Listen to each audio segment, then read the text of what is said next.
Okay, here we will be analyzing the difference in the way our body absorbs multivitamins.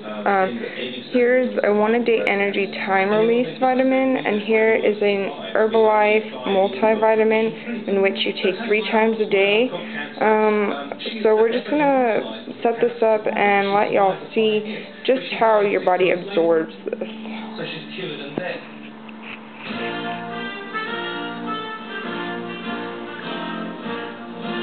In 1972, our then President Nixon stated that if we throw enough money at this cancer problem, we'll solve it. We were able to put a man on the moon, and we ought to be able to solve the problem. Together we can hardly fail, for there is no force on earth to match the will and spirit of the people of America. And in 1972, he agreed to make a great deal of money available. That year, 220,000 Americans died of cancer. Exactly 25 years later, USA Today, the big newspaper, I think it was also in Newsweek, published the figures, what actually did happen.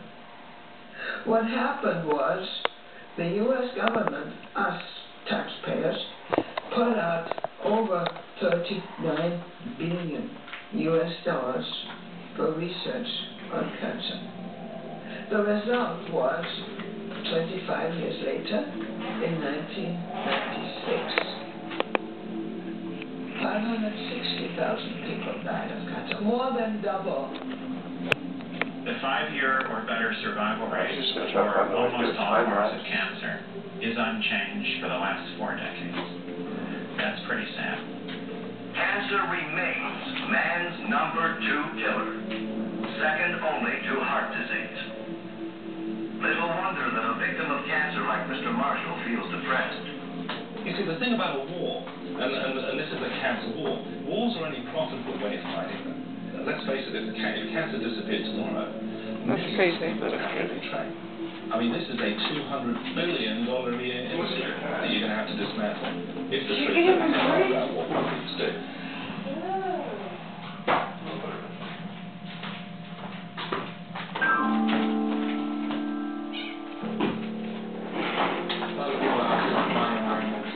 That's precisely why. I'm an American citizen. I live in San Diego. My kids went to school here. I would love to be able to do what I believe is correct in the country of my birth. My patients, a lot of them come from the U.S.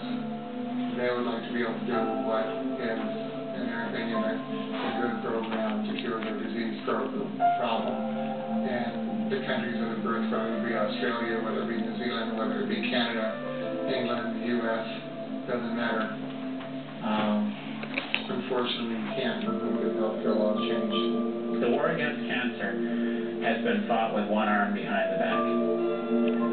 And I would never go into the ring with the heavyweight champion of the world and fight with one arm. And yet, by restricting cancer research and cancer treatment to basically drugs, surgery, radiation approaches, and not consider nutrition seriously, we've done a terrible disservice to all these people. So it's not that people are lying. It's not that everybody who works in the cancer industry is somehow an evil and wicked person. What we look at here is we're seeing that a lot of people are just doing what they believe is best. You can be sincere, and you can be sincerely. As you can see, the Herbalife multivitamin has begun to break up rather rapidly, and it looks as though the 1-a-day multivitamin is still intact as one piece, the way I put it in there. We'll be back in a little bit just to show you the